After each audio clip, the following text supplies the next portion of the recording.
in a way. And today, they are much ahead. I think Sakil and I could do a fist bump on that. Yes, sure. In 2019, for the first time in the national election, they went ahead of men. And in assembly elections, it is repeating.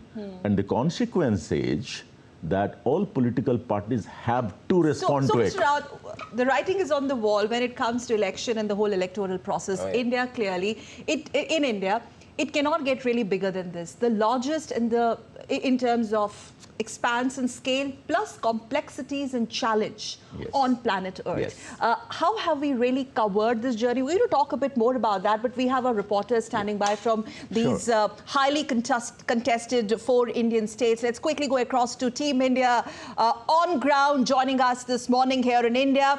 Vishal Baristo of DD India joining us from Jaipur, from the state of Rajasthan. Aisha Khanam joining us from Hyderabad down south to get us a pulse as far as Telangana, the youngest state, is concerned. And our colleague Ravi Dhiman joining us live from Raipur in Chhattisgarh. Aisha, quickly to you first to begin with. Good morning. So what's the buzz like? I was there when we had our election conclaves, and there is a lot of talk about the anti-incumbency as far as BRS is concerned, and Congress desperately trying to dislodge, where BJP has also been trying to make it a triangular contest of sorts to displace Congress as the opposition. Very interesting battle out there. Aisha. Well, good morning, Sakal. Very interesting lineup of events that will be unfolding today, and there could be a lot of surprises during the day as the counting, begins, and we will get to know the status. But the exit polls, the Congress is in an upbeat mood. And though the exit polls are not giving a good number or good picture to the BRS is so confident about the fact that yesterday KCR called all the government employees at the Vidhan Sabha, and he spoke to them, he thanked them for the two consecutive terms, and then confidently he told them that there will be a cabinet meeting on 4th, and he said he was so sure about the fact that he is going to win and he will come back as the chief minister. He has announced a cabinet meeting on 4th December, that is tomorrow. So this is the confidence that BRS is exuding here in Telangana. But the Congress is in upbeat mood because they are going by the figures in the exit polls. Perhaps the Congress also is surprised by the fact that they are getting very clear majority in the exit polls, because the Congress has brought the template of Karnataka elections in Telangana, and they feel that the success which they achieved in Telangana will be in Karnataka will be achieved in Telangana as well.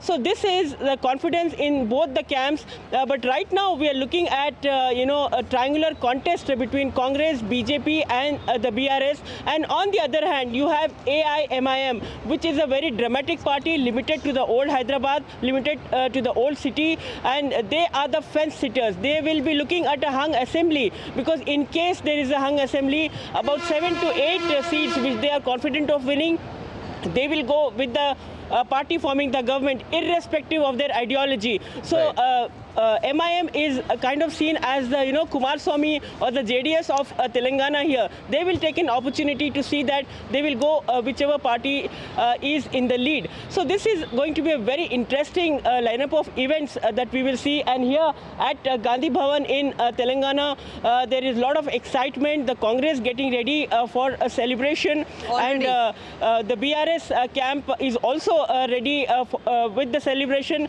KTR has put up a picture on the social media, saying get ready for Telangana. There were a lot of vitriolic attacks also coming from KTR, especially on the Rahul Gandhi of Congress party. Aisha, just stay put there. We're going to come to you on that as well. Yes, but meanwhile, since Aisha was talking about the exit polls of the Congress being enthused about them in Telangana, let's talk about a state where I guess a similar amount of enthusiasm by the Congress is not being shown, where it is ruling lineup, which is Rajasthan. Let's go across to Vishal Baristo in Jaipur. Vishal, just tell us, first of all, has the counting commenced as it should at 8 o'clock, and by when can we start, getting some trends that will give us a good idea of whether the exit polls are going to be proven correct or incorrect?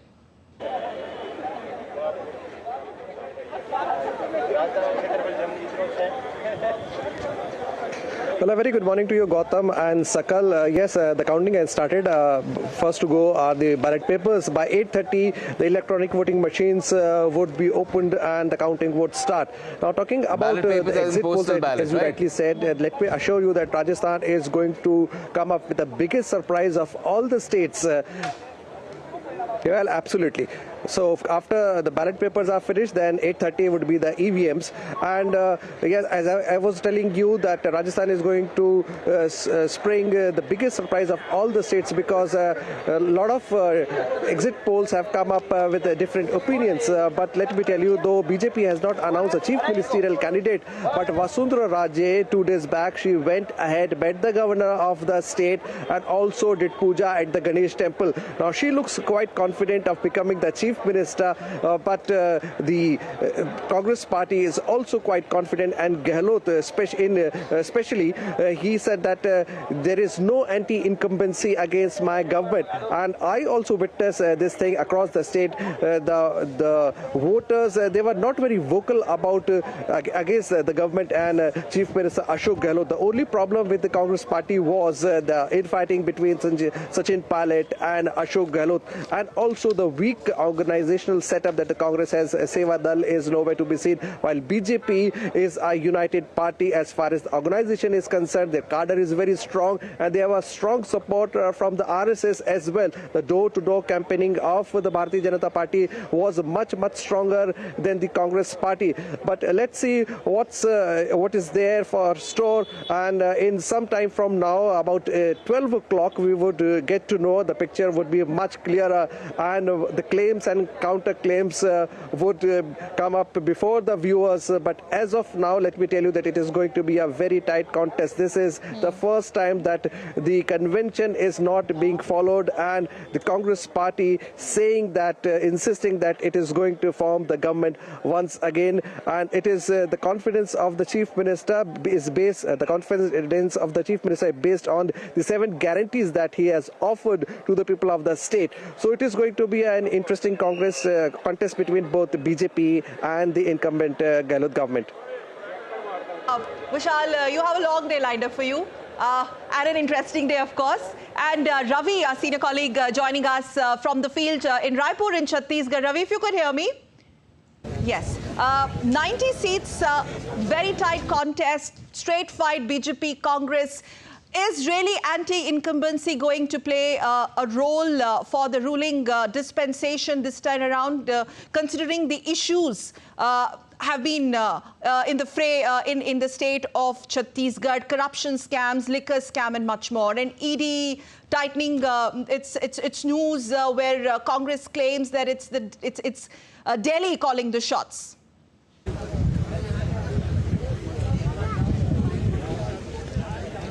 Sakal, going by the exit polls, the state is, I think, going for an incumbent inertia.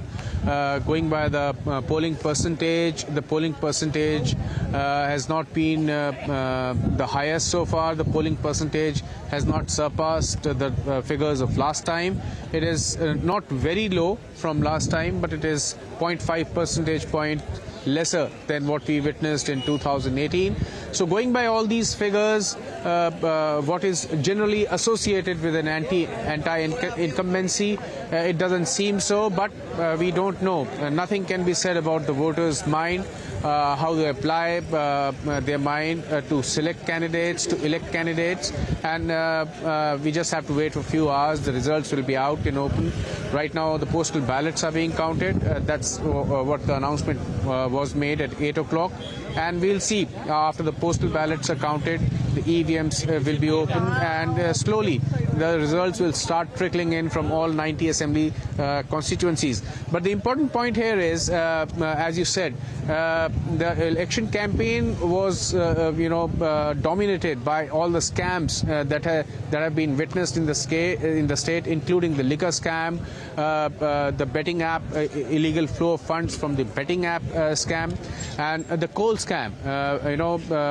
in which many of the officers of the Chief Minister's office have also been, they are facing music, they are in jail.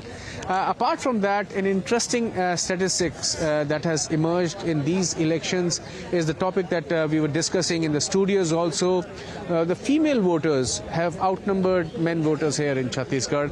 In at least 50 constituencies, the female voters outnumbered their male counterparts. So that's an interesting trend here, and it remains to be seen when female voters have come out of their homes and voted more than the male voters, what the trend's going to be like in these 50 seats.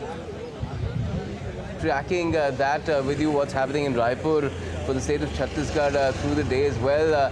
Let's also quickly go across to the Bendu model, my colleague who's joining us from Delhi, from the BJP headquarters. Pretty much the mood can be gauged from how the preparations are taking place for victory, if that possibility is being seen. The Bendu, what can you see? Any dholwalas around with those drums, or can you smell, is there the smell of mithais being made, sweets being made in the air?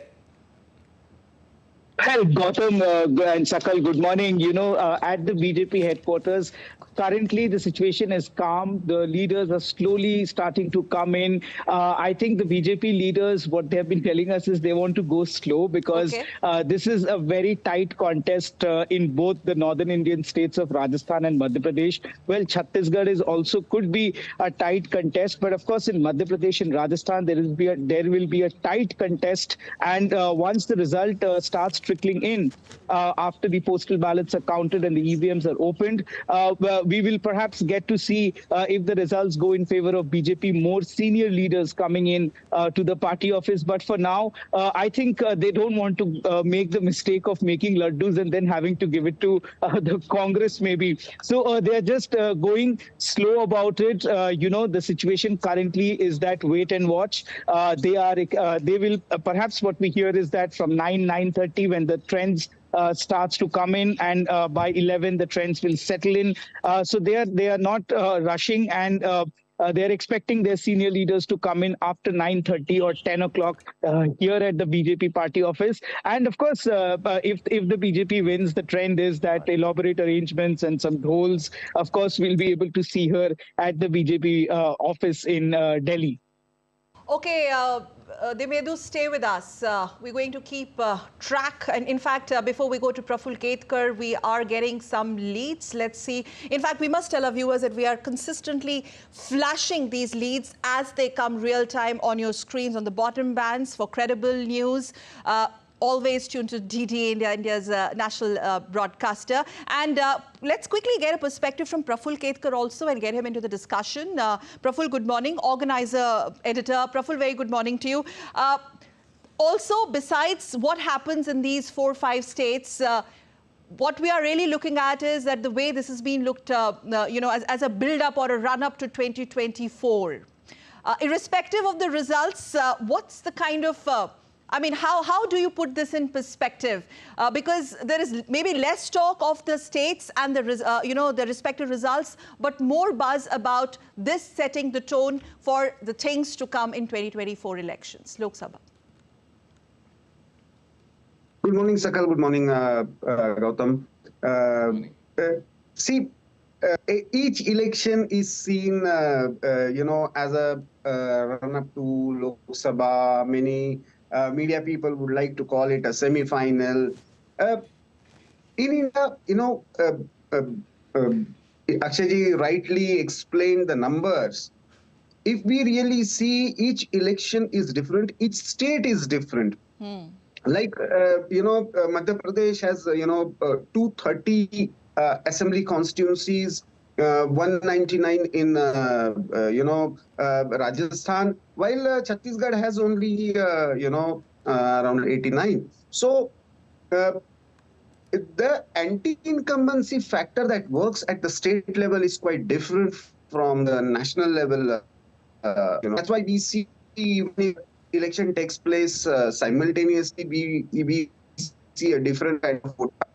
So, but what definitely happens, Sakal, is, the results certainly set the tone for the upcoming elections. They definitely galvanize the party cadre, workers. Even the perception management revolves around those results. And in that sense, I think these elections are very important.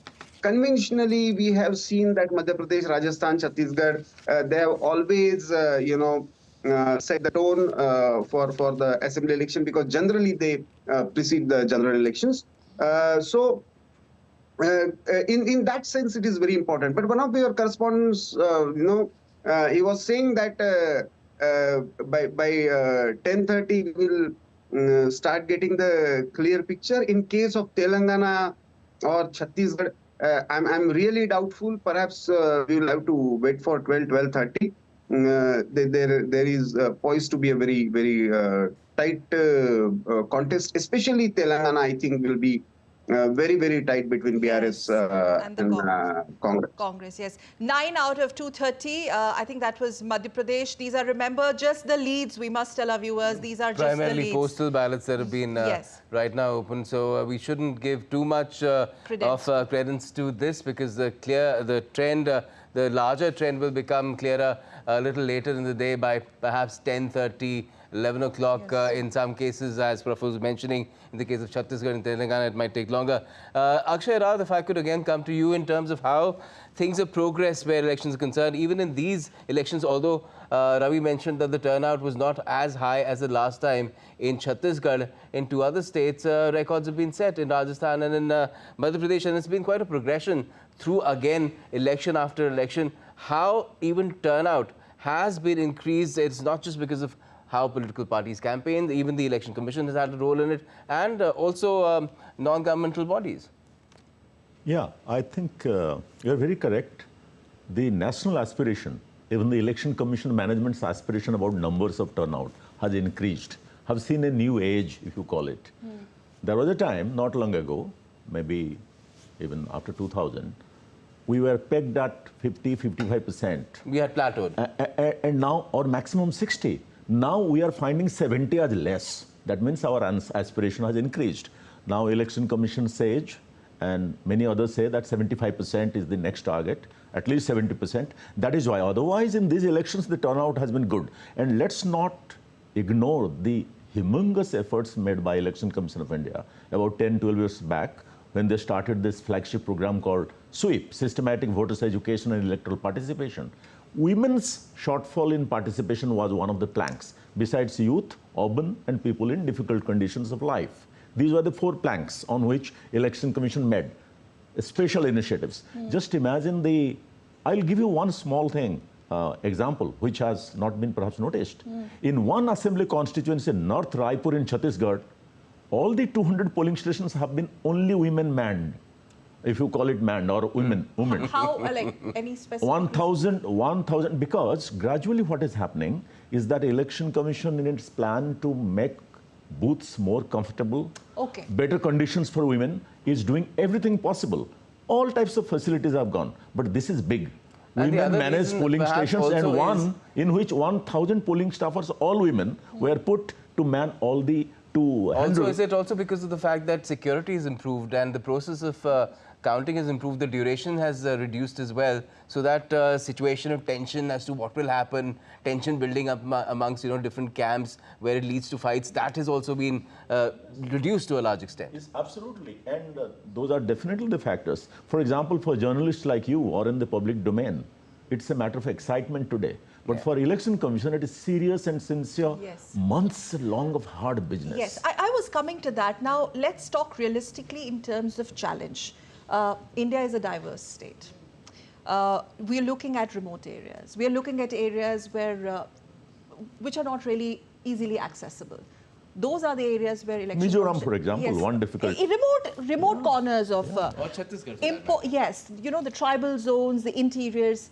Now, imposition of model code of conduct and controlling and containing money and muscle power. So we may not like it, but then that's the fact.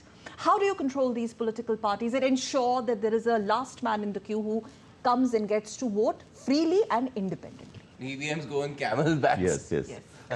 Sakal, you are mentioning two things at the same time. One thing is the complexity because of the large hinterland that we have. Yes, For example, in these 5 elections, let's look at it.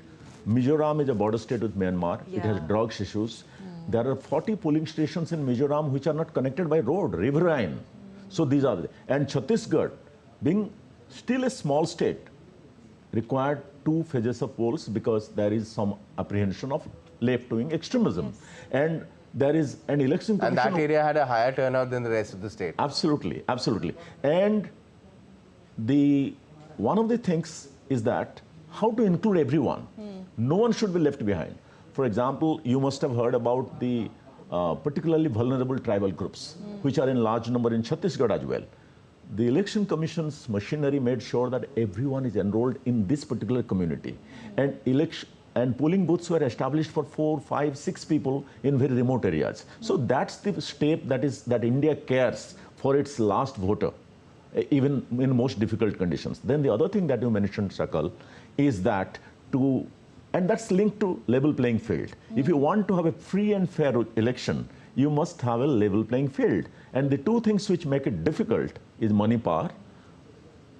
Let's come to the clear figures. 2,000 crores worth, all types of things have been seized during these 5 elections. Yes, it's huge compared to even last time.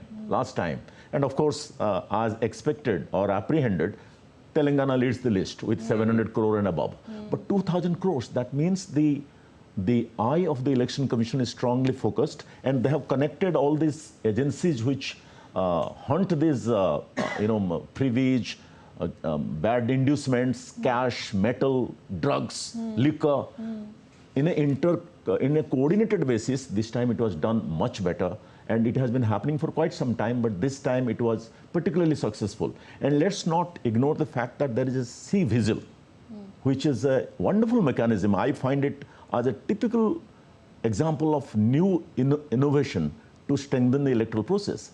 All the citizens can, through C-Vigil, file a complaint on MCCA, which Sakal was mentioning, or anything happening on inducement, abuse of money, and then get a redressal quickly from the Election Commission of India. But Model Code of Conduct, still we have a long journey to go. It is accepted by the political parties. It doesn't carry the strength of a law. Maybe that is also its strength, that there is no legality, but it is enforced by willing compliance and Election Commission's enforcement. Elections should be competitive, but they should not be abusive. They should not be abusive. Yes, but Mr. Rao, but the compliance of the Model Code of Conduct,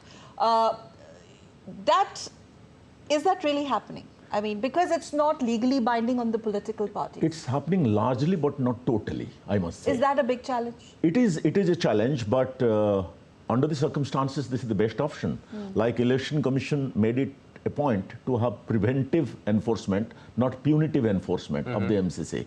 There have been notices issued, not too many, to big shots in all political parties. Have there been preventive detentions also? Is that No, not as a detention, because this doesn't take to detention. This has other steps in which redressal can take place.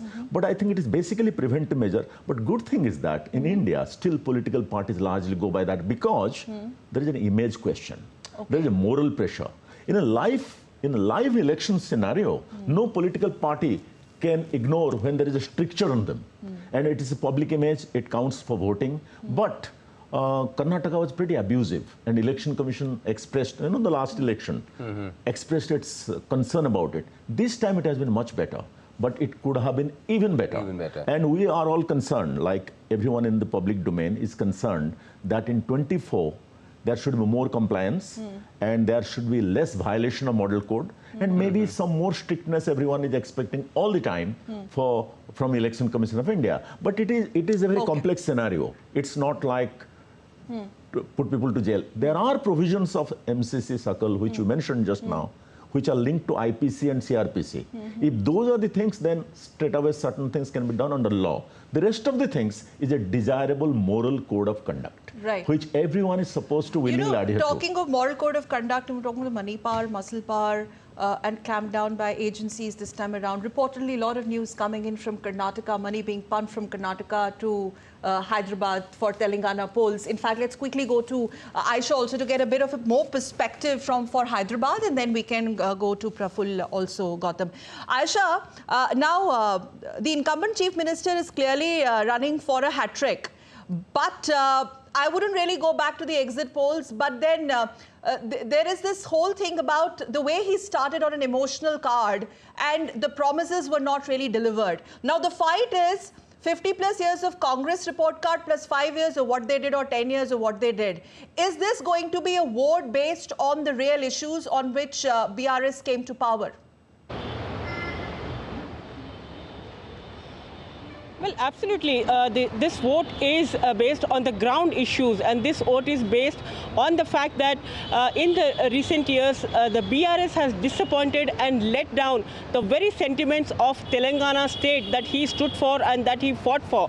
And you know, when KCR was leading the Telangana movement, the Telangana agitation, and he claimed responsibility for creating the separate state carved out of Andhra Pradesh. But now we see that, you know, even though he is the chief minister, incumbent chief minister now, but we see that this sentiment is slowly eroding away from him because the agitation which we saw for 10 years from 2004 to 2014, now there is a new generation, there is an addition of new voters to the list of voters, and these voters do not connect to such, just the sentiments. They want reality, they want jobs on ground, they want employment, they want education. And the students, especially the student community who was responsible for the entire Telangana agitation, have been let down in Telangana by BRS. So they accuse him, they allege that he has failed in delivering the promises for a Telangana of their dreams. That is where the BJP stepped in. The BJP promised the Telangana of, the dream state of the people of Telangana. The BJP talked about pro-development, the BJP talked about the welfare schemes, irrespective of appeasement politics, which BRS is accused of. And we see that BRS, though is popular in rural areas with regard to certain schemes given to the farmers, power supply to them, there's no such sentiment in the northern part of Telangana as such, where BJP rules the roost. So this is where the BJP has stepped in, and the BJP hopes that that they will give a better future. That is Telangana of 10 years, now the Telangana of 10 years, and the BJP will now give a better future in the coming days. So that is how the BJP promised. But the Congress, on the other hand, has duplicated the template. Small question I wanted to ask you. Also, this whole Team A, Team B, Team A, Team B business, they tried to really confuse the electorate. Asaduddin Owaisi trying to, attack BJP and Congress. And when we ask him, okay, we are, in fact, since we are talking about Telangana, we have some leads coming in. Can we have those on our screen while Aisha continues to be with us? So out of 119 seats, leads on 12. Remember, these are just the leads where BJP is leading on 4. Congress on 4 again, neck and neck fight on those 4 seats. We'll have to see what these seats are. Just short of 1 seat is BRS, the ruling dispensation, and Asaduddin Owaisi's AIMIM on 1. Aisha, as we flash these leads, a quick one on the vitriolic and the attack and counter-attacks between the Congress, BJP and AIMIM. But AIMIM doesn't have much in stake considering the number of seats they are contesting. What was so much, I mean, there was so much of buzz and noise created by Asaduddin Owaisi. Well, Telangana is always a fence-sitter party. They look at an opportunity. They look at, now at the moment they are looking at a picture as of a hung assembly. So they feel that, whichever party is close to the winning margin, they might, support that party. So in Telangana, Asaduddin Owaisi and AIMIM is seen as the JDS of Karnataka. They take the opportunity and they say they call themselves as a kingmaker. So this similar situation is likely to emerge here. In case there is a hung assembly, in case there is a shortage of majority, MIM may step in, because MIM claims that they will win 7 seats. So this 7 seats will be enough for them, to win, to support the government, whichever party, irrespective of BRS or Congress. So MIM is limited to old Hyderabad city only. They have not expanded in Telangana, despite the fact that they call themselves a national party. They contest in Maharashtra, they contest in Karnataka and in Bihar, and they contest in other regions. But in Telangana itself, where the party was born, they have not been able to come out of the old city of Hyderabad. So they have no presence in entire state as such, despite Asaduddin Owaisi and his brother Akbar Owaisi's speeches, which brings in large number of crowds. But they have not been able to get, they have not been able to convert this crowd into votes for themselves, and they are limited well, let's see what happens to the this time Hyderabad around. old city only. Let's go across to Praful Ketkar, but before we do that, let's also get you some of the trends that are emerging from Madhya Pradesh. That's the largest state that has gone to polls in this particular set of elections that have taken place. There are 21 leads that have come in at the moment. BJP is at 12, up 6. Congress is at 9, down 5, and others are down 1 as well. So these are, again, very, very early days. So one cannot really rely on these numbers, and the numbers are changing very quickly as well, as you can see right there on the screen. Praful Ketkar, what do you make of these early trends, and how they, whether they have, to what extent they have a bearing on what really emerges at the end of the day? Gautam, as rightly pointed out, this is just trends based on ballot papers. But what they certainly tell us is the probable direction that election results can go. And when you see the extreme right column that you were explaining, where you said, it's a +4 or -4, it means the sitting MLAs are facing anti-incumbency. And that is a very peculiar trend that is emerging in most of the assembly elections, especially, where the MLA's performance is judged very, very, meticulously by the voters. And yes, overall perception, overall, the chief ministerial face, the governance issues, they definitely play a role. But the local candidates are also very critical. But if you see overall, what I feel, even Sakal earlier was asking about the impact on national elections. Right. It is really going to decide the strategy for the opposition unity based on these results. If Congress does well, especially as the trends were showing in the exit polls in Telangana, and Congress gives a tight fight in states like Rajasthan, then there will be a totally different kind of Congress that will be dealing with the parties like Samajwadi Party and DMK or TMC. So it will bring bring the Congress to totally different kind of negotiating table when it comes to the national level strategy in Lok Sabha elections. Yes. So in that sense, I'm saying that this will have a bearing on the Lok Sabha elections. But as far as the results are concerned, we have seen there are people where Congress had almost swept Chhattisgarh and Rajasthan and formed government in Madhya Pradesh, and still Congress lost miserably when it comes to the general elections. Yes. Praful, stay with us. We have some more leads coming as far as Chhattisgarh is concerned.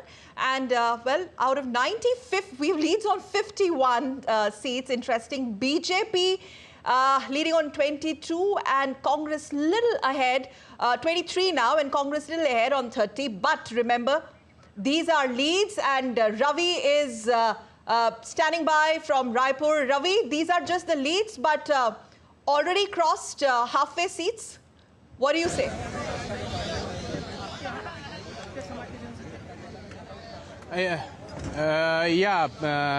It's a small state in the sense it's only 90 seats there, and the postal ballots are still continuing here in Raipur, and after that the EVMs will be open. I reckon in many places the EVMs have started counting the EVM votes already across the state. So we've got early leads, as you said. It's still early, a little early for the entire state to come, but they are following the pattern that that the exit polls have predicted so far in the state. Should be very interesting to watch and figure out in around a couple of hours time from now what the real trend in Chhattisgarh is.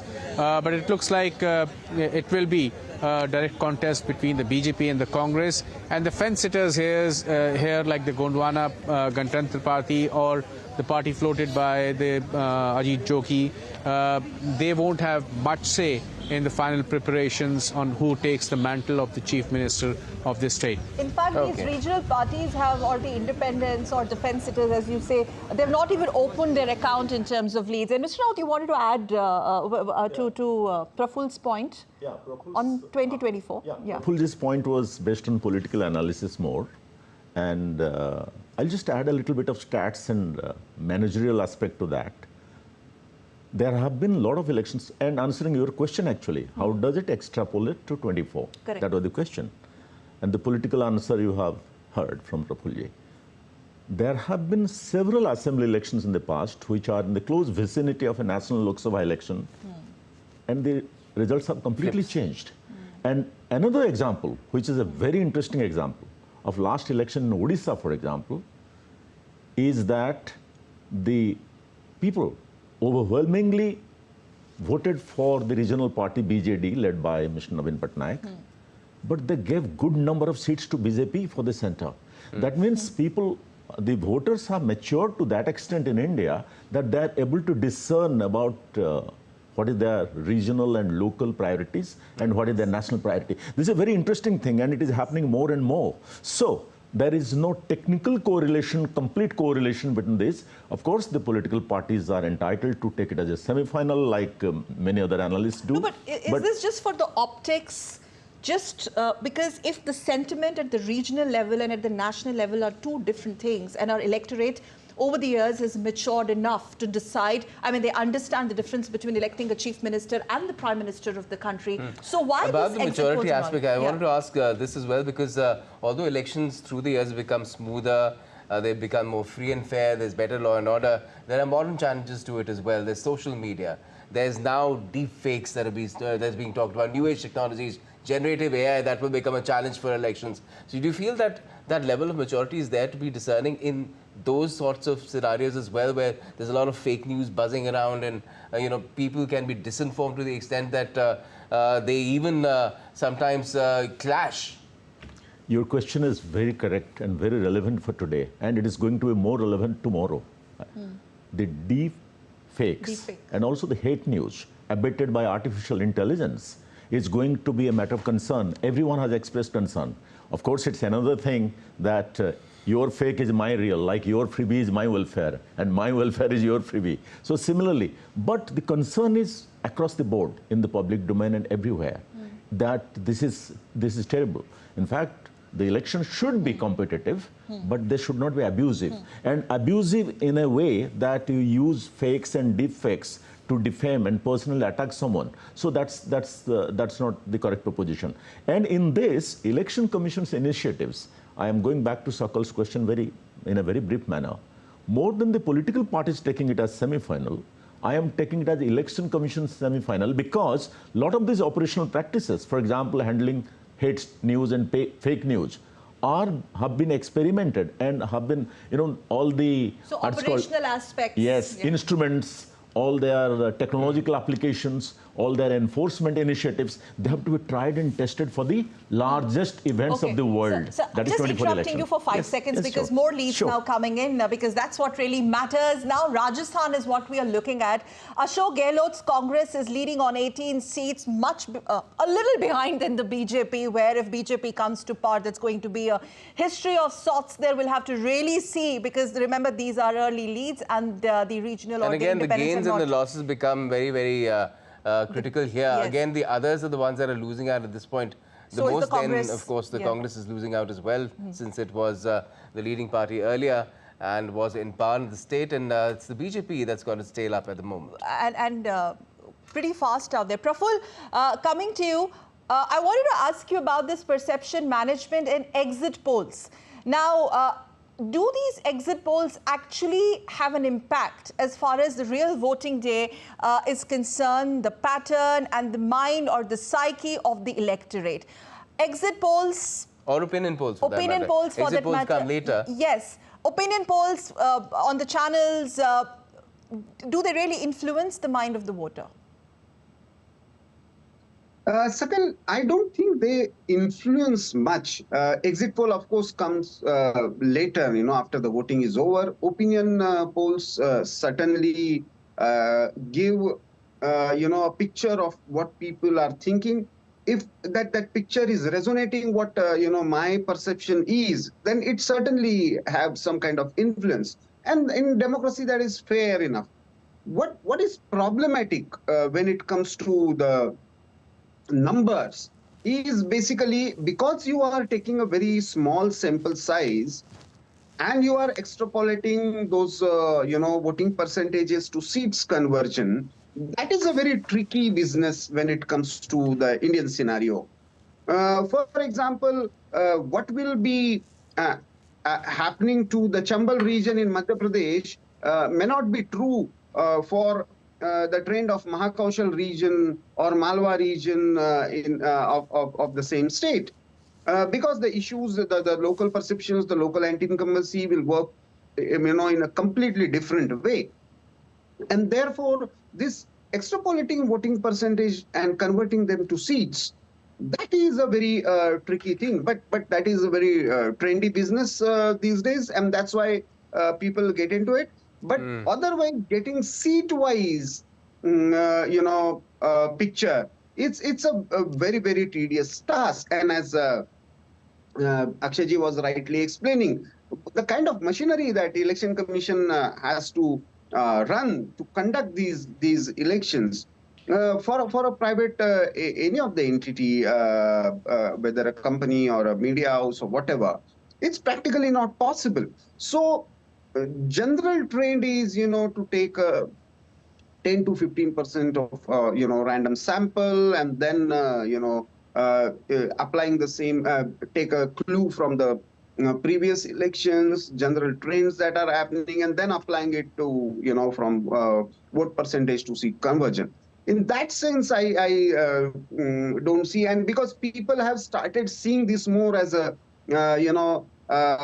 sort of entertainment, they see the reliability, as we have seen over the period of time of exit polls have dramatically gone down because of the, the trends they show and the actual results. They may not be. What about the popularity? Okay, what about the popularity or the lack of popularity of the opinion polls? I mean, I don't want to comment on it. The opinion polls tend to fall by the wayside because when the exit poll comes, people largely forget about the opinion polls and just talk about the exit polls. So, Praful, opinion polls. There is a more serious exercise actually involved in it. I've been involved with opinion polls pre-election, post-election, and there is a very serious exercise, academic exercise, or exercise related to the study of democracy involved in it, where you get to understand the voting behavior of the electorates, where you can understand why a particular person coming from particular background is having certain kind of choices. Okay. Urban educated voter. Praful, I'm just interrupting you. I want a quick one from you before we go to our reporters and Mr. Raut. Can we have the Telangana graphics on the screen, please? Congress has maintained a comfortable lead there. I mean, these are just the leads, but with the ruling dispensation far behind, Praful, 28 is what Congress is leading and 9 is what BRS is leading on. Yeah, it's too early, Sakal, but still, if this is a trend, then it is a remarkable, gain for Congress, and it will be certainly now, a more dominant position when it comes to the negotiations with regional partners. But this clearly shows that BRS, despite having, credit for formation of Telangana as a separate state, has failed miserably in delivering when it comes to the water issue. There were various corruption charges. Of course, this, perception of family fiefdom kind of thing. All these things have perhaps, Right. I guess one of the biggest failures has also been the great divide between Hyderabad, the entire region, which is urban and is now emerging very, very fast and strong as one of the economic centers of the country, and the rest of the state, because that is largely agrarian, and it's almost like it's been left behind. Mr. Raut? Yeah, see, from a management perspective, I look at it this way. First, let me refer to one point which Gautam made about opinion poll and exit poll. Opinion polls, Gautam, has a longer shelf life. Exit poll has 2 days of shelf life at all. And today, that's why the counting has become, for the first time, I think, ECI-led counting is much more awaited for, because exit polls have presented dilemmas, if you allow me to say trilemmas as well. So, so that is so far as that is concerned. But another thing of concern, you mentioned Hyderabad. Compared to the huge turnout, there is a turnout movement going on in Indian elections. Yes. And okay, 1% up and down, that's a different thing. But turnout movement for the last 10, 12 years because of the largely ECI's initiative. And of course, political combativeness is another factor. But Hyderabad has voted so less. Like, look at Bangalore. That's an urban Malay. Look at Bengaluru. Look at Ahmedabad and Rajkot just before that. The urban apathy is something which is still haunting the Indian elections. I think all of the urban people, sit and talk so nicely about elections and who should win and who is how useless. And people don't come and vote. Even Hyderabad, in the whole scenario of Telangana, is an outlier because everyone has voted more. And you just mentioned about agrarian areas and village areas. They have voted handsomely. But Hyderabad. So I think this is something on which election commission of India focused. And the other one is youth apathy. I think we get some time to talk about the youth in elections. Like women, the other factor is youth. The youth agenda is growing, or is it growing? And by politicians, by management. Is the youth electorate getting more robust, sir, over the years? 60 lakhs in this election have been not the youth. Youth definition is much higher and elastic. But just the teenagers are 60 lakhs. That much is the enrollment this year in the voter. And out of that, about 15, 16 lakh, if I am not incorrect, are those who have benefited because of the additional date of registration which was allowed by Parliamentary Act. Okay. Like earlier, all of us know that 1st January is the only registration cutoff. Now there are 4. And for that, new voters, 15 lakhs have come into this picture, and overall 60 lakh teenagers. Not only that, just to complete this youth story so far as they are getting into the franchise mode is concerned, is that age 17 by ECI's initiative, 18 is the voting age, but 17 age years are also getting lined up in the electoral roll so that they can be automatically taken up in 18. So they are going to have a much larger share in this election of the candidates and also in the overall governance in the coming years. And because they have come to occupy center stage as far as attention of political parties is concerned, youth, women and of course the backward classes have been there as well for the longest time. And the voter, I guess, gets segmented as well, which is why you see a lot of, again, the debate about freebies and welfare comes along. And that has become a very, very clear marker of whether you see these being delivered or not. Do you think that is the biggest issue now, that people see that we're being promised this, that's been delivered or not, and then they decide? Yeah, people are more into bargaining. I think the voters know that this is their day. Okay, I do not want to get into the issue of which economists get into, which policy planners get into, journalists get into, the issue of what is a freebie and what is welfare. Yeah. Because as I just mentioned, your freebie is my welfare is your It doesn't freebie. matter to the voter. Yeah, because voter wants to get the income support, the direct help into the kitchen, having a toilet, having a house for themselves, and Ladli scheme around which the whole election of Madhya Pradesh revolved. And so this is, and political parties do not have an option but to have an agenda responding to the increasing participation, say, of women, of youth. If these people are coming up, making a claim, taking part in the election, turning out more in number, political parties only follow the trend. You know, that is why even at the culmination of it, the 33% reservation in the legislature, which has happened now, I think this is almost like taking something out of the executive and legislature, demanding for it.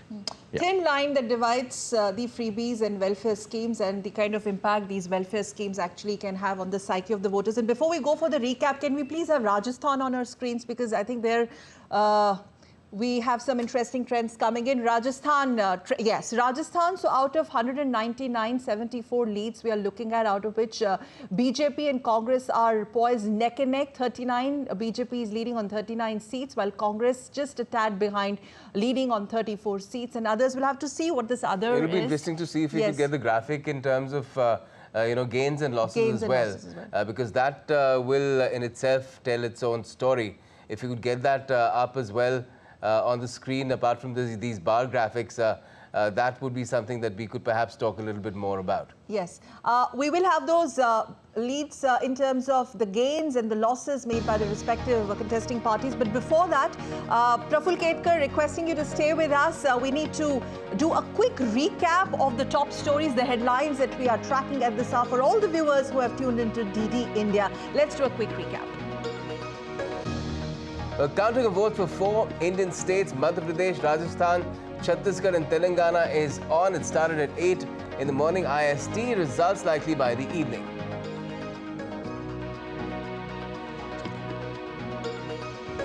And in other news, United States and China announced measures to address methane emissions at COP28 in Dubai. Over 110 nations pledge to triple renewable energy capacity by 2030.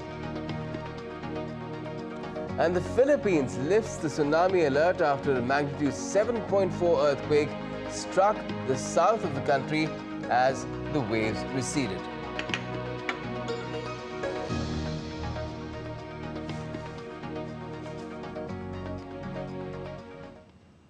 So India has been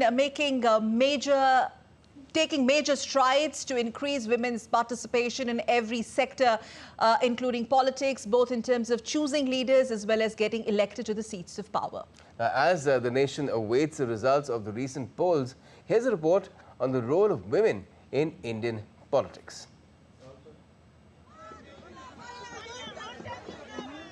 Women's representation in politics is high in the minds of people as India awaits the verdict on the elections conducted recently in 5 states of the world's largest democracy. As the people of Mizoram, Madhya Pradesh, Chhattisgarh, Rajasthan and Telangana are set to choose their leaders and chief ministers for their states, all eyes are eagerly waiting for the figures that would project the actual representation of women in the corridors of administration and power. The figure assumes significance in the backdrop of a milestone achievement by India this year. The Parliament of India recently passed a historic bill, better known as the Women's Reservation Bill 2023. The law enacted by the adoption of the bill would now ensure 30% reservation for women in the Indian political quarters. Though the provision of the recently enacted law were not enforced in the current elections, but its enactment played a role in the minds of political parties and Indian voters as well. There has been a slow but steady improvement in women's representation since 1998, both in terms of candidates and winners. But the numbers still continue to be low. The Women's Reservation Bill was first introduced in Parliament in September 1996 by the then government, but it lapsed after the government went out of power. 27 years later, The bill was introduced by the Narendra Modi government and was adopted by the Parliament of India on September 20th, 2023. The bill provided for amendments to the Constitution, which provides for 30% reservation of seats for women in Lok Sabha. Even in certain reserved categories, the bill sought to reserve 1/3 of seats for women on rotational basis. The bill introduced amendments which also mandates the reservation of seats for women in all the 28 state legislative assemblies of India. Even in the union territories like Delhi, amendments have been made to allow 30% seats reserved for women. The reservation will be effective after the census or the population count of India is undertaken and completed. Based on the census, delimitation or restructuring of the voting constituencies will be done and the seats would be reserved for the women accordingly. The reservation will be provided for a period of 15 years. It shall continue till such date as determined by the law made by the Parliament. Amit Mukherjee for DD India. So those are some of the changes that the election process in the country has been undergoing towards the better. In fact, let's get you some other updates that are coming in about the elections as well. As far as Telangana is concerned, well, BJP leader Dr. Prakash Reddy says, and I quote him, there is strong anti-incumbency against the BRS government. There's anti-BRS sentiment among the people. The BJP expects to win a good number of seats. That's what he said, and that's an end quote from him. And if you talk about how the trends are going in Telangana, it seems that there might be a change, but it's again early. It's been about a little over an hour after the counting started, so we'll have to see if these trends really bear out at the end of the day. Yes, can we play that bite, please? After a long waiting, election campaigning is completed. Elections are over now. The results are awaited in few hours. One important factor, it indicates that there is a strong anti-incumbency against the BRS government, which reflects the results of Telangana election results. The strong anti-BRS opinion in the masses, in the public. Certainly, I hope that BRS is winning the battle. Who will win, that will be decided in a short time. Hopefully, we are also expecting good number of seats as BJP. Shifting gears to Madhya Pradesh, we're looking at the biggest chunk in terms of numbers, where State Congress President and one of the bigwigs in the fray, Kamal Nath, has said that that he has not seen any trends and he does not need to look at any trends till 11 a.m. That's interesting, shows Congress's confidence perhaps. He says Congress is confident and the Congress trusts the voters of Madhya Pradesh. That's Kamal Nath. कोई उलझान नहीं देखिए, मुझे 11 बजे तक कोई उलझान की तरफ देखने की आवश्यकता नहीं है। कॉन्फिडेंट हूँ, मुझे मध्य प्रदेश के मतदाताओं पर पूरा विश्वास है। मैं ये सीटें में नहीं जाता, मैं मतदाताओं पर जाता हूँ। So the Congress is Kamal Nath trying to play the cool customer there. Let's also listen in to what the BJP from Madhya Pradesh is saying. Its State President V.D. Sharma says that he believes that it's the BJP that will win the maximum seats today and create history, in fact. So super confident there. And this development, he says, will be under the leadership of Prime Minister Modi. मैं ऐसा मानता हूं कि Bharatiya Janata party अभी तक की सर्वाधिक सीटें जीत करके मध्य प्रदेश के अंदर इतिहास बनाएगी। माननीय प्रधानमंत्री मोदी जी के नेतृत्व में मध्य प्रदेश के मन में मोदी का जो अभियान था उसको जनता ने आशीर्वाद दिया है। ये सारी ताकत जो भारतीय जनता पार्टी की थी और संगठन की ताकत प्रत्येक बूथ पर मजबूती के साथ जो भारतीय जनता पार्टी मैदान में उतरी, आज मैं कहता हूं कि इस आधार पर ऐतिहासिक बहुमत की सरकार भारतीय जनता पार्टी की बनेगी। So all the viewers who are tuning into this special broadcast from different parts of the globe, just to give them a bird's eye view as far as what makes elections larger than life in India in terms of expanse, in terms of scale, in terms of management, in terms of operationality. Elections in India have been nothing short of festive occasions, almost like a carnival. Citizens get to choose their leaders for their local bodies, for the state legislatures, and of course, for the nation when we talk about the general elections. So here's a report that talks about why these elections in India are big and the biggest process.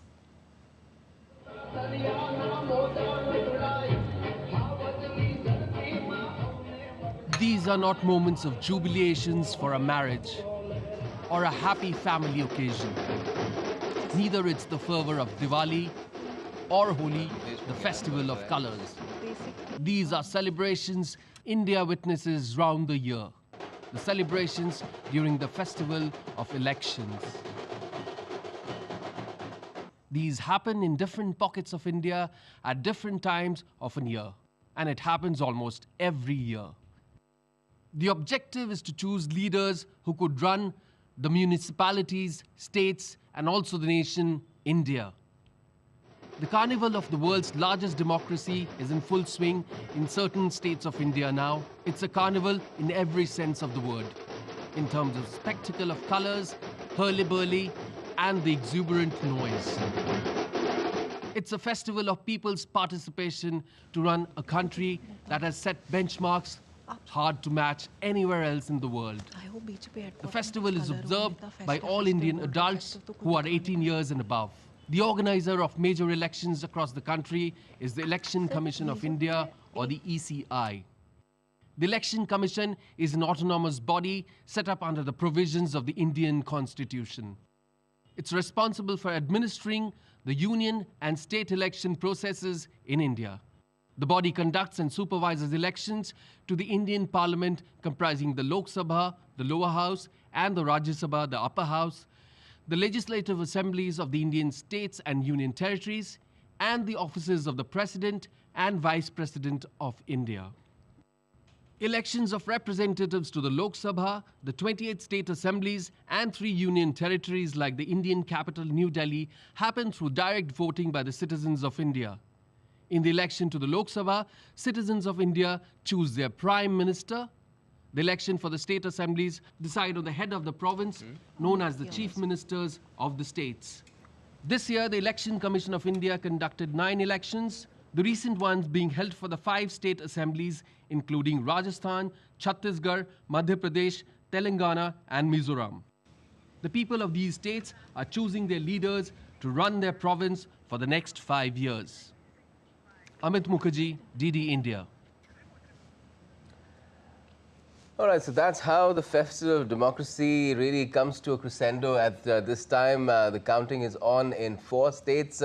Mizoram, let me remind you, has been deferred to tomorrow, that is Monday, because the Election Commission was approached by the people there that it's Sunday, we need to go for mass and all that. So give us 1 day, defer it. So that's how the Elections Commission is done. So you need to be flexible with these things as well. And even in these mammoth exercises, that kind of flexibility has been accounted for. So let's now take you across to 2 places with our correspondents, our colleagues there. One in Bhopal, we're joined by Shrikant, and we also have the Vendi Model joining us from the BJP headquarters in Delhi. First to you, Shrikant.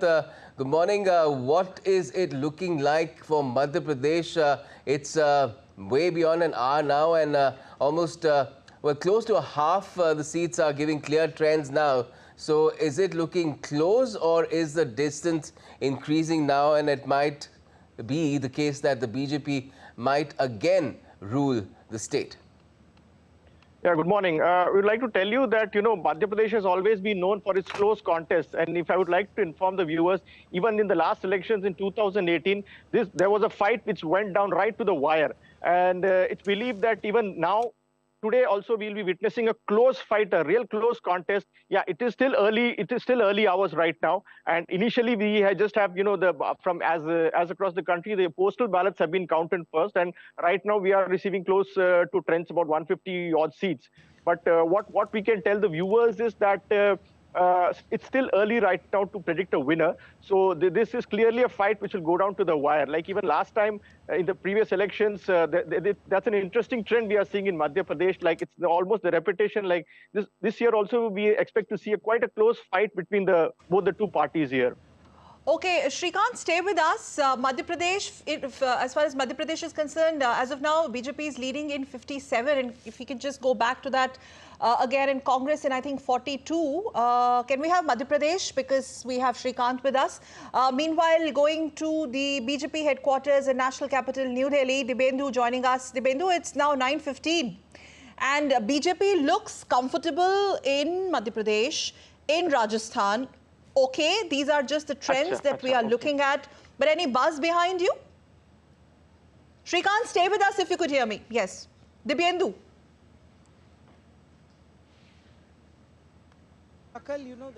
Dibyendu, yes, if you have heard my question, please go ahead, over to you. Well, I can hear you, and we are at the BJP headquarters currently, and the leaders are slowly starting to come in as the leads from all the 4 states starts to come in, and as we have been showing since morning that in the 2 states, Rajasthan and in Madhya Pradesh, BJP is leading currently, and the leaders here are confident that the BJP will sweep through the halfway mark in both Madhya Pradesh and Rajasthan. But of course, having said this, it will be, of course, a tight contest in both these states. While in Chhattisgarh, the BJP still says that, we need to wait till 11 o'clock for more trends coming in from that state. But the leaders here, and we were just going outside, and we saw the laddus, as Gautam was mentioning in the morning, have started to be prepared here at the BJP headquarters, and slowly, by mid-noon, the senior leaders of the BJP could start to come in here to take part in the celebration if the results, in fact, if the trends as far as 9:15 is concerned holds on till late in the evening, or in fact late in the afternoon, where we will get more clearer picture. Okay. If we have Shrikant with us, can we go back to Shrikant for a bit, since we are focusing on Madhya Pradesh right now, where BJP is leading on 63. Shrikant, for Shivraj Singh Chauhan, this has been a litmus test. And considering the fact that BJP this time around has fielded multiple candidates vying for the chief ministerial post, reportedly. So give us lots of union ministers as well. Yes, lots of at least 3 of them. Yes. So Shrikant, this is going to be one of the keenly contests where, I mean, it matters a lot for Shivraj Singh Chauhan, whether he wins it or loses it, but he doesn't know as far as his future in the state is concerned. Yeah, well, as far as if we can talk about Shivraj Singh Chauhan, he's a leader, we have to take him into consideration, to make all the political calculations. Yes, of course, that is very right what you said, that the BJP has gone for a different strategy of, putting up an open, it's not really revealing its cards as to who will be the CM. They have this narrative that, that can be decided once they win the elections. But yes, the fact that BJP has kept its cards close regarding who will be the CM after the if they win the elections, that is a really interesting strategy, and we'll just have to wait and watch and see, whether it yields them results, and whether it's because as pretty much everybody knows, Shivraj has been a very prominent face of the BJP for almost 15 years now. People really connect with him. He is a mass leader. But what results will it lead for the what BJP will get after deciding to keeping it open and not projecting him as a chief ministerial face? Like Congress has been pretty clear; they have said that Kamal Nath is going to be the CM. Yeah. But BJP hasn't gone with that kind of a strategy, of putting a chief ministerial face. Okay, let's bring Praful Ketkar on that. Praful, how critical is it, in these sort of contests, be it at the state level or even at the center, to have a face and say that, if we win, this person will be the person who will lead the state or the country? Is it significant? To what extent is it significant? Is it determinant of the contest, altogether, or are there other factors at play as well? No, it's both, Gautam. It certainly helps if you have a prominent leader with a clear-cut, popularity index. But sometimes, party plays, because ultimately it is the representatives who are elected. They are going to, choose their leaders. So many times, party try to play it safe. In case of Madhya Pradesh, it is certainly when Shivraj Singh Chauhan was appointed as chief minister way back in 2006-07, it was, he was not a very known face then. But the way he has built up, and for 15 years, maintaining that thing, maintaining that connect, the way he has been popularly known as Mama, that is the maternal uncle, and have a connect, especially with the women voters. That is quite remarkable. So you can't, rule out his face and his influence, and that is why perhaps BJP decided to go ahead with him, continuing with him despite there were demands within the party, and at the same time, what BJP did to avoid the the regional and inner party dynamics, BJP fielded in many stalwarts, union ministers, as you said, so that they will take care of their own constituencies. So instead of my candidate, your candidate, you yourself is a candidate, and you have to take care of your entire region or Lok Sabha constituency where maybe 8 to 10 seats are there. So that's why BJP decided to have this kind of strategy, and it seems, if this trend that you are showing is holding true, then it is perhaps working for BJP. Okay, and talking of which, BJP seems to be confident in forming the government at least in 3 states. I'm not saying Shazia Elmi of the BJP is saying this, because BJP, she says, is going to emerge. Okay, interesting, is a strong force in Telangana. Well, the numbers don't say that. Trends don't indicate that in Telangana at least. Shazia Elmi of the BJP also indicating that the BJP's performance is going to be terrific in Rajasthan, in Madhya Pradesh and in Chhattisgarh as well. Adding that BJP will have a clear majority and lotus will bloom in these states. Let's play out Shazia Elmi, please. हमें पूरा यकीन है कि 3 राज्यों में हमारी सरकार बन रही है और हम बहुत ही अच्छी बढ़त देखेंगे। एक बड़े फोर्स के तौर पर तेलंगाना में भारतीय जनता पार्टी उभरेगी, लेकिन जहाँ तक बात है राजस्थान की, मध्य प्रदेश की और छत्तीसगढ़ की, हमें लगता है हमारा प्रदर्शन बहुत ही शानदार रहेगा और बहुत ही अच्छी और स्पष्ट जीत भारतीय जनता पार्टी की होगी। कमल ही खिलेगा वहाँ पे इन तीनों राज्यों में।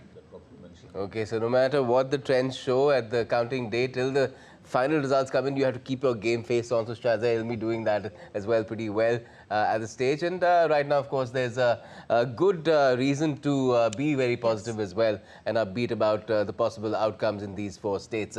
Akshay Raut is with us. Akshay, in terms of how this entire exercise is conducted, again, knowing the mind of the voter, the political parties also now spend a lot of money on that. Of course, there are opinion polls as well, but how difficult an exercise is that? Because the Election Commission has a good tab on how to get the voters out, but to know what's in their mind, that's a different ball game altogether, Only isn't the it? voter knows. That's a very interesting point. Election Commission has to make sure that the voter knows that he has to come to election, okay? And he's facilitated, as we call it, IMF, information. The voter has all the information. Motivation, he has the motivation to come to the polling station. And facilitation means the polling conditions should be good enough so that they come and vote comfortably and in a very fair manner. The other question is how politicians mind the mind of the voters. I think that's a very, I'm sure that they're spending a lot of money on that and they're trying to know. In the meantime, the voter's mind is becoming more and more complex, I think. Their expectations are increasing. The segmentization is more. For example, I'll give a small example. The particularly vulnerable tribal groups. All of them have been enrolled this time. And we are forgetting the fact that in all these elections, the tribal constituencies, the ST reserved constituencies are a good number, very 100 plus numbers. So now the political parties has a job to address to their requirement. The tribal requirements in their own vicinity is very different. The youth requirement is very different. Women, just now, Gautam, I think you were mentioning, women getting into the boardrooms, getting into Chandrayaan-like space missions, and getting into all types of jobs and important things like in services is one thing. But a women-led development will only happen if women arrive on the election scene in 3 manners. A, they're on the electoral roll. B, they vote. And C, they become candidates. I mean, in the whole journey, the candidature in the higher legislature is very small still. Yes. I think 2019, it was about 78, starting from 28 in 51. So that is why now the political parties are also knowing the art and craft of knowing the voter's mind in a very different manner. Youth, like I think they're talking about whether the caste is becoming an identity, polarization, which many people say is not desirable, and that also is a factor. And particularly the welfare measures which have clicked. Yeah, because all finally the it is economic metrics existential. are coming in. I mean, the reflection of an aspirant India, to what extent do you think that is being reflected in the kind of promises, the freebies and welfare debate that is coming through? What parties have to offer? Earlier it used to be, we'll give you a house, we'll give you some free food grain. Now it's about Wi-Fi and mobile phones as well. That's an economic debate on one side. But on the side of election, the political parties say, okay, it is a contract between me and my voter. You can't just come in and apply a lot of economic principles which you think.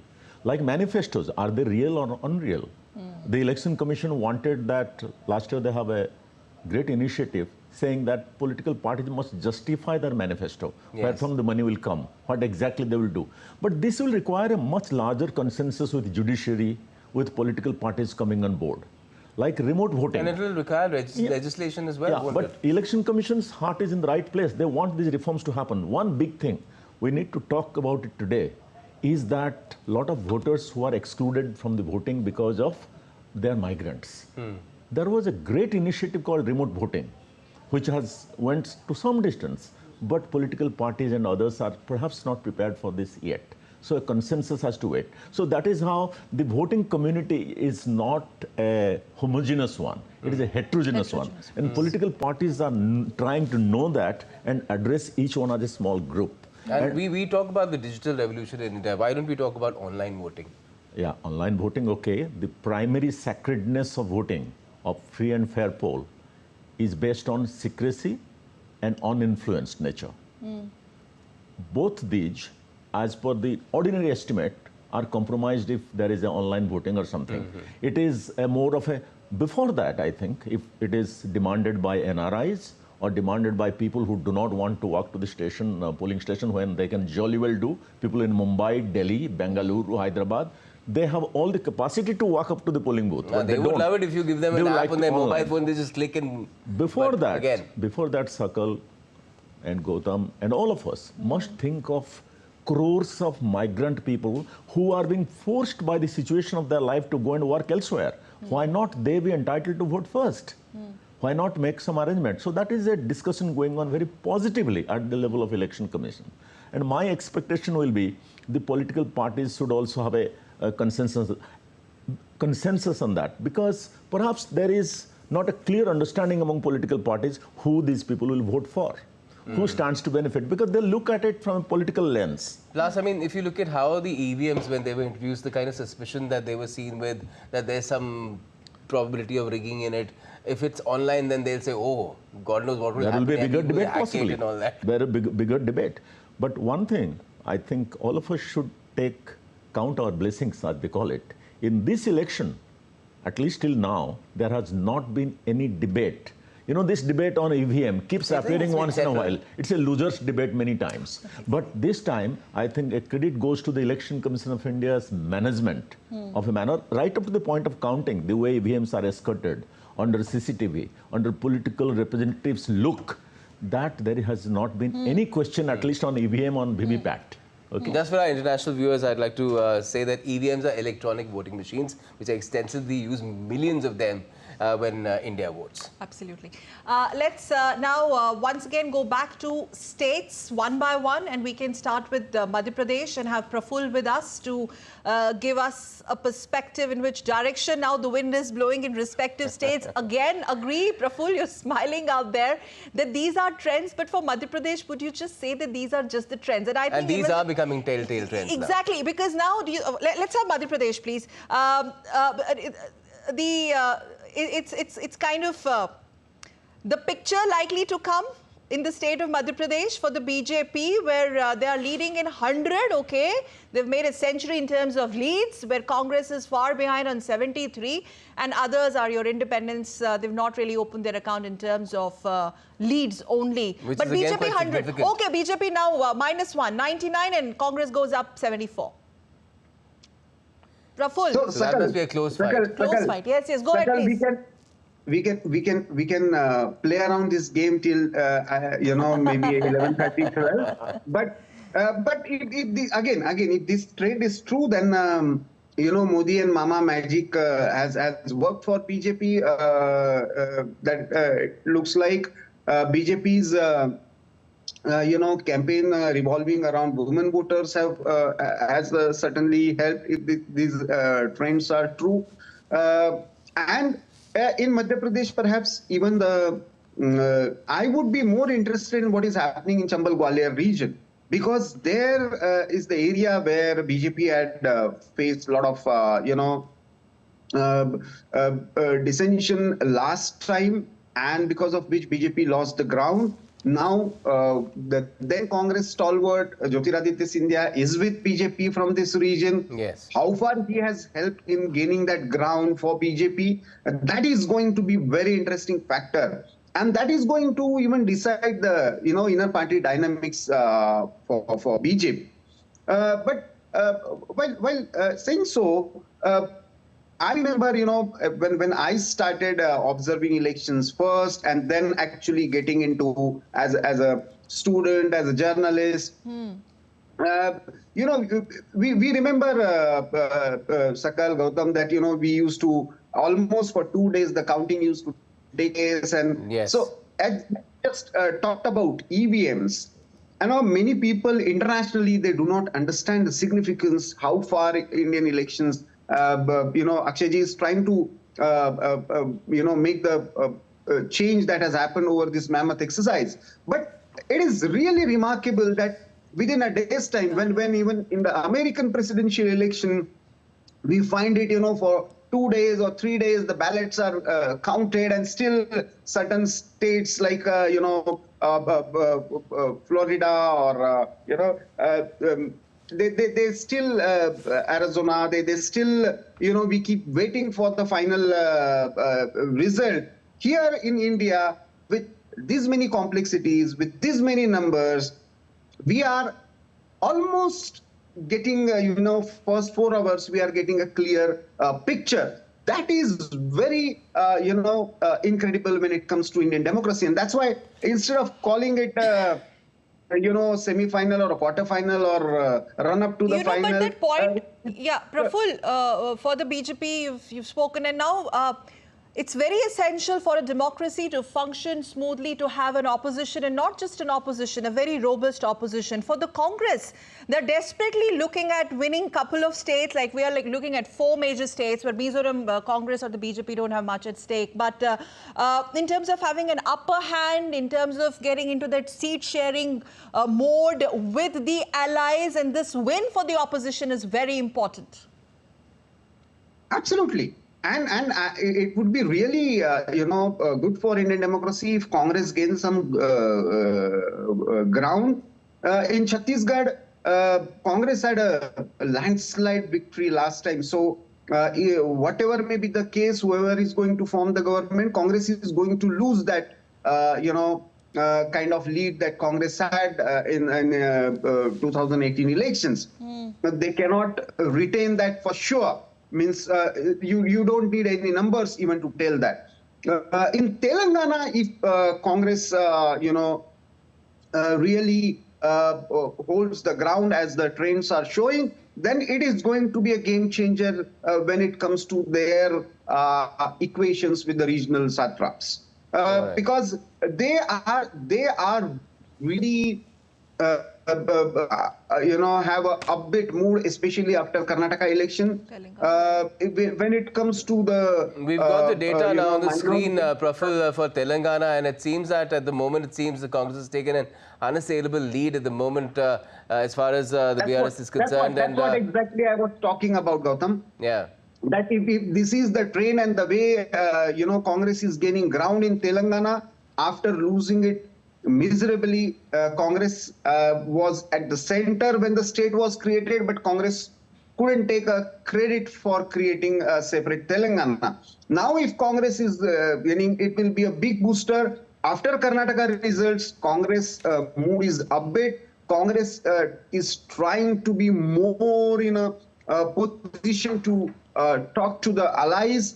that will definitely give a ground. But remember, it is going to be a very, very tough kind of situation when it comes to the administration of Telangana. BRS and KCR's entire machinery. Praful, let me ask you something in the sense that even if the Congress, say, ultimately wins both Chhattisgarh and Telangana... KCR is trailing. Yeah, KCR is trailing. That is pretty much evident. A major fall there, but looks on the cards. But even if the Congress wins these two states, Telangana and Chhattisgarh, won't the possible allies for 2024 ask the Congress what happened in Madhya Pradesh if it loses, as the trends seem to be showing that you could not displace Shivraj Singh Chauhan's government despite, perceptibly anti-incumbency being there? Yeah, there will be, questions as far as the Congress management is concerned, especially in Madhya Pradesh, because in Rajasthan, one can always say this has been a history, there can be a... Because it will be still seen to be weak in the heartland. Yeah, entire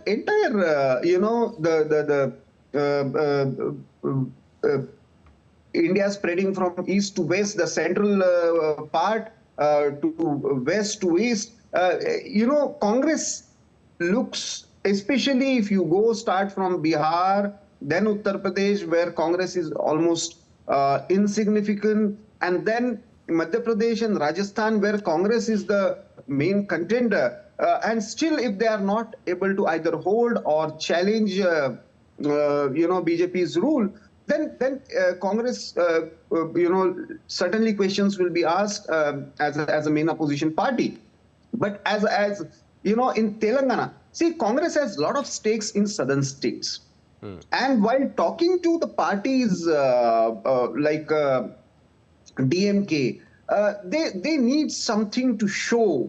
And we have seen what happened in Madhya Pradesh, for instance. Samajwadi Party was looking for just 6 seats. And still Congress could not manage. Traditionally, it has been a very difficult exercise for Congress to... In fact, Kamal Nath insulted them. Yes. And the kind of words that Kamal Nath used, and then Akhilesh Yadav, who is the leader of the dominant party in Uttar Pradesh, but a very insignificant player having some kind of presence in the northern part of Madhya Pradesh. And the kind of war of words. And one important thing happened in between, Gautam, where many people missed out on it. In Tamil Nadu, DMK government unveiled a statue of Vishwanath Pratap Singh, who is considered as, the main mind behind this entire OBC politics that Congress is trying to get hold of. And he invited Akhilesh Yadav to unveil that statue. Now that is the real equation that is going to emerge, and that's what I'm talking about. While talking to the Congress, what kind of position that Congress can hold, especially when it comes to its relationship with the the regional players. Can we have Rajasthan, if we can have some updates on Rajasthan, because the question being asked there is also that if in a scenario where BJP wins and stuns Congress, who's going to be the chief minister of the BJP in Rajasthan? Rajasthan, I think, is turning out to be the closest battle in these 4 states. And that's Rajasthan for you. And Gautam, it's sort of neck and neck. I mean, although BJP has maintained a comfortable lead out there in 79. The gap is increasing there. Yes, 79 and 62 Congress. Sorry, Vishal Baristo. Okay, Vishal Baristo is with us. Vishal, BJP leading in 79, Congress followed by 62, 155 leads are already out of 199. Just few more seats left in terms of lead, and they are being converted into wins also as we speak. And we have the losses and the gains also as we have Vishal joining us. Vishal, so has BJP started celebrating or Congress?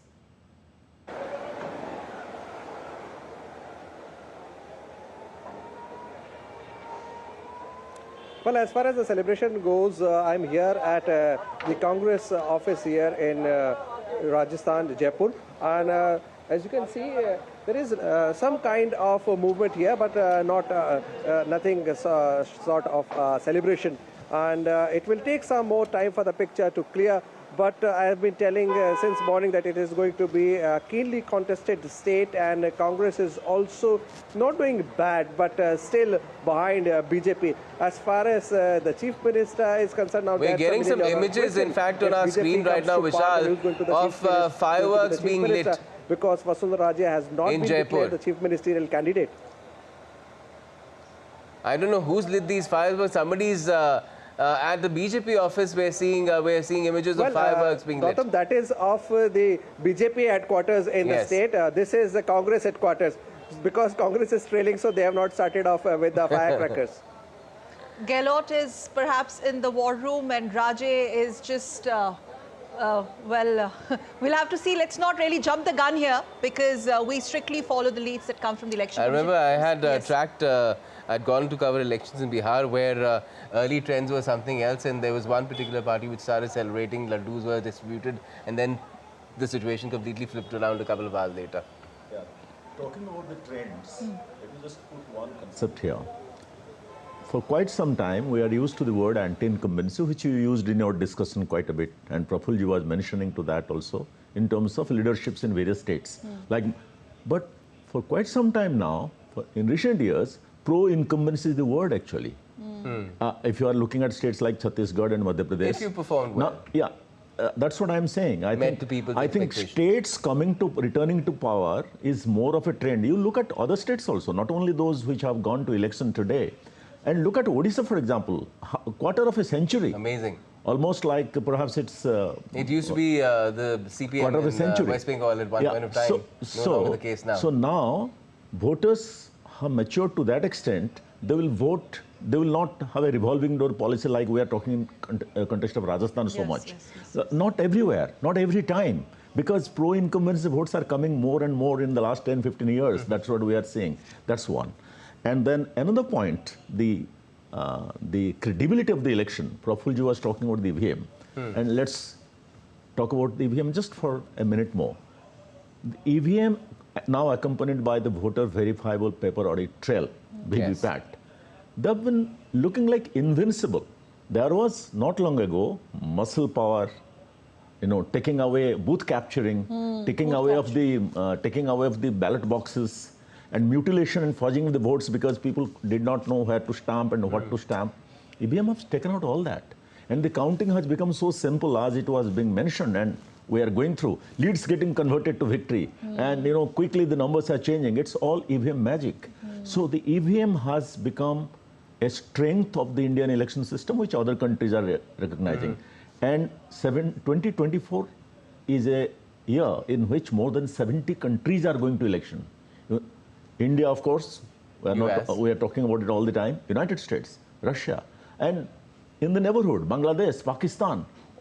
It's a year of election, and in that, everyone will look at India. The way we conduct our election are the largest event of the world, and with backed by the strength of the EVM, and a very credible election on time, each time, every time. So that's going to be 24. Are they following India model or lessons from India? Many. Some countries are? Many. There will be international visitors who will come and see the Lok Sabha election, I'm sure. That will happen. There is a lot of training which is going on in the Election Commission of India's Institute, IIIDEM. And we're exporting EVMs as well, aren't we? It is going to other countries are taking it up, and also people come from other countries to get trained of how to manage elections. That's a great, I think, tribute to the Indian election management system. Could you also explain to us in the sense as to how the counting proceeds? Because it happens in rounds, and the first round at least is slower, and then the pace picks up through the day, and then we get trends very quickly. It happens in the rounds, and it happens under the camera. What exactly are these rounds? So these rounds, the rounds of the lot of the machines that come, and the rounds are fixed so that for the convenience of counting, and observers are there, and till the time the final round is done, of course, the results are not complete to that extent. The leads are coming from rounds mostly. And then the whole machine is opened and also closed again to be kept back in the strong room till the election period is over. under the eye of the political parties' agents, besides the camera and observer and ROs and all that. Still, the political parties are involved in the process of counting. So the transparency is something which is so completely non-compromisable in election management. Everything should be open and people should see everything. So it's almost a public domain exercise, and that's the strength of election management. This whole booth capturing, rigging of EVMs that we used to have maybe a decade ago, all that is thing of past now. The credibility of the Election Commission of India. Yeah, just to caution you, EVMs cannot be rigged. They can be crossed. They can be crossed, thrown into fire, water, but they cannot be rigged. They are completely non-transferable, stand-alone equipment. Not even networked with anyone. No Bluetooth and other stuff of things can happen there. So it's a very unique. It's a very small calculator in a way. I would call it. It's very simple, and by this simplicity, it is strong. And it cannot be mutilated by anyone. Nothing can be done. Nothing can be done. It is impregnable in terms of its transparency, its functioning. The errors that you mentioned sometimes at the election, that is a technical, mechanical error that may happen sometime, but that is sorted out quickly. That is a very low percentage of that. That's could be. But it's a strength of the election management. I think this is going to be, EVM is going to be the part of our Indian election system for all time to come, and this is what others are also looking at to adopt. And all these efforts that were made to show that the EVMs could be unreliable as well. They could be hacked, manipulated, there could be a SIM card inside. So much speculation was there. Now, has that been completely settled, or will the losers once again say, oh, speculations fired by one particular party, which we will not get into, I'm sure, so you know. They're trying to mislead the electorate. To be fair to one and all, the fact is that same EVM has brought winners and made them losers as well in the next turn. That shows that it is functioning well. Besides the fact that it is led by the biggest scientific and technological community, it is by physical security, by legal security, all are there.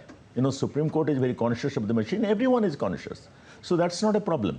But the debate, if someone wants to, you know, like after the election, after the loss, if someone in an excited manner chooses to explain to his or her voters why they lost and tries to connect it to the EVM, that's another story. But to answer, I think the debate is far and large, I think it's reduced and done and dusted. So tell us more about, we're going to go back to those graphics in a bit because I think we're getting those figures updated.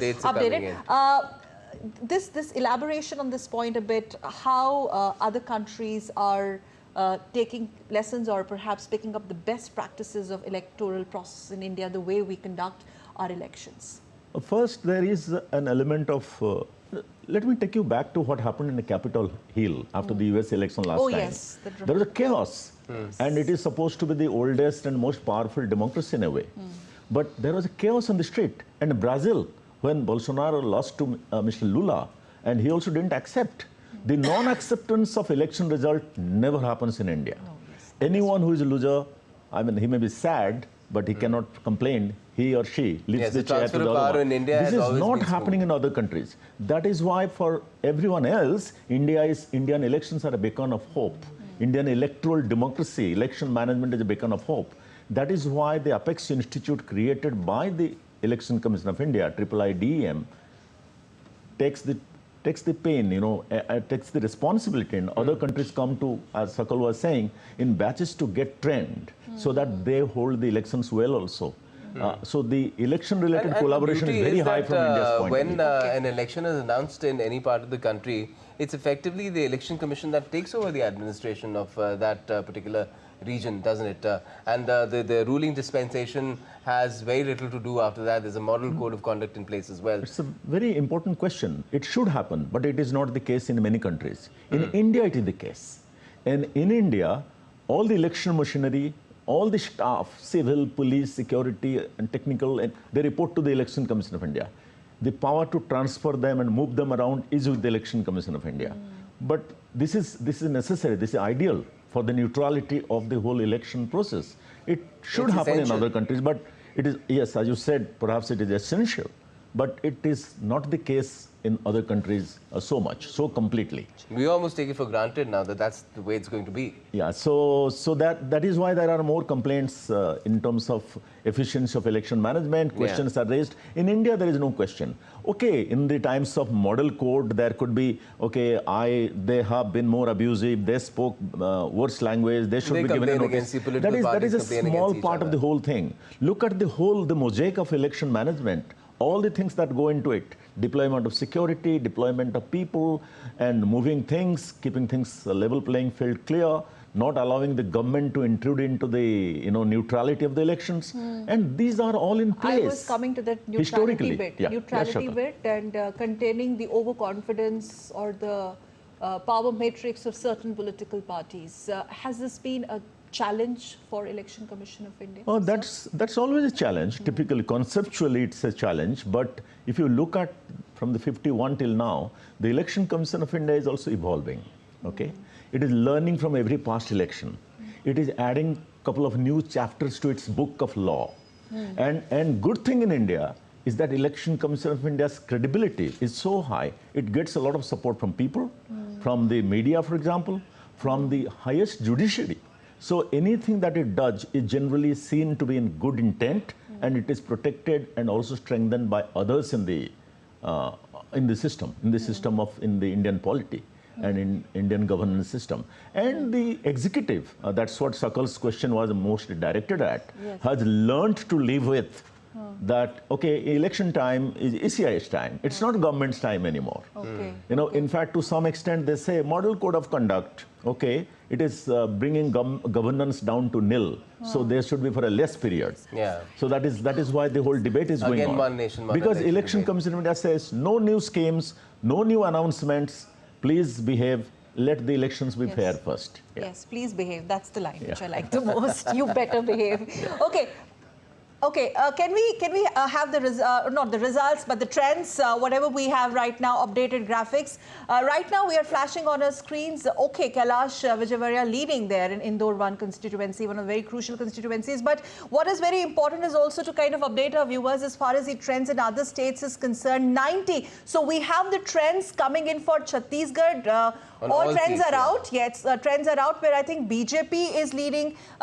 Those graphics are moving very fast in Chhattisgarh. 90 on 90, we could see where BJP was leading. And let's take a look at the other states also. Can we have some more states and their trends flashing on our scroll? And let's also go across to Praful, if Praful is with us, to have a quick one on Chhattisgarh, the kind of picture that has emerged. Praful.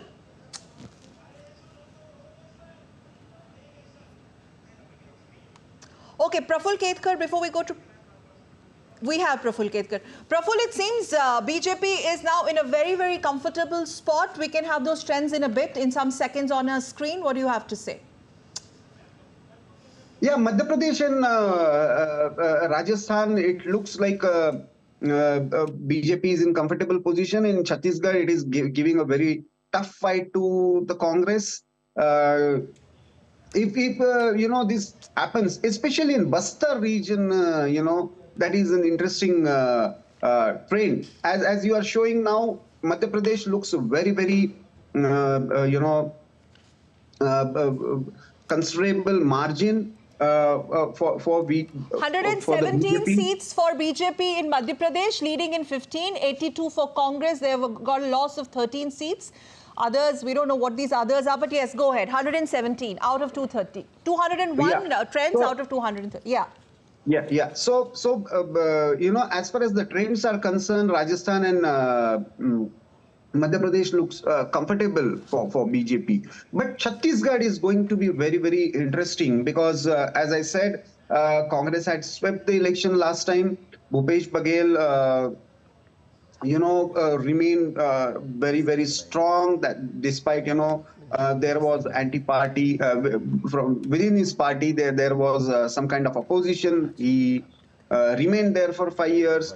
In the last leg, he faced certain allegations related to corruption.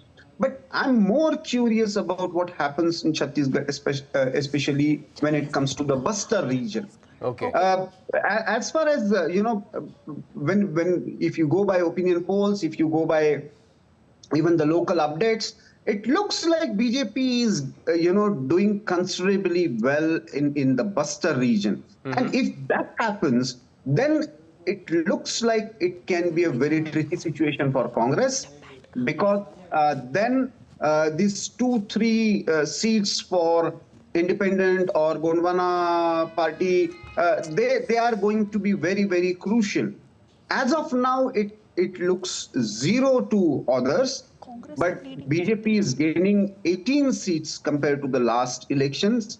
Congress is losing 11. But as I said, this tribal belt is going to decide who is going to form government in Raipur. Okay, and what about Rajasthan? If we could quickly talk about Rajasthan as well, because there it was being said that it's going to be a very close fight, but it seems that as the day progresses, things are becoming more and more in favor of the BJP. Yes, there has been this trend, and even if, Gautam, if you frankly ask me, it should have been a cakewalk for BJP. But if it hasn't, it's only because of one factor, and that is Gehlot.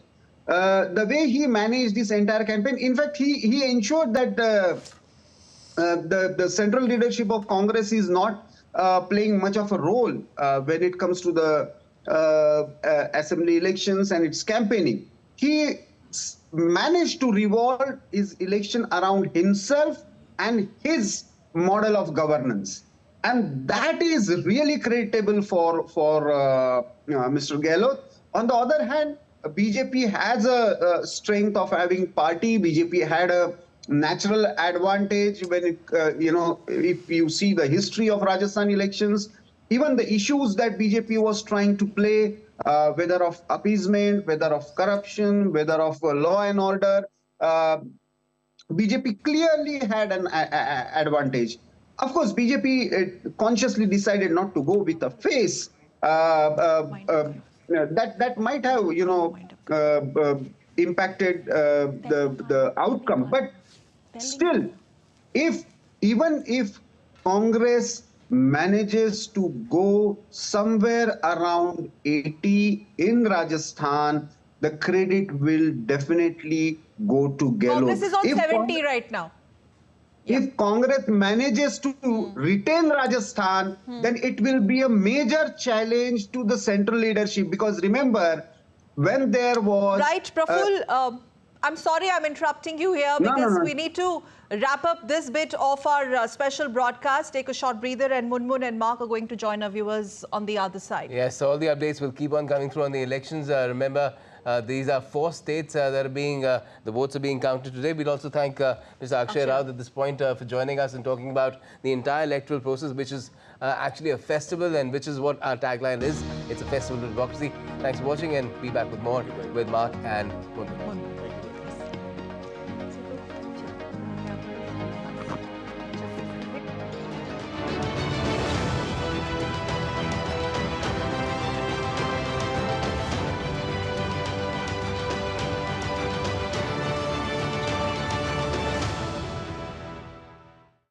This program is sponsored by IEFA Informed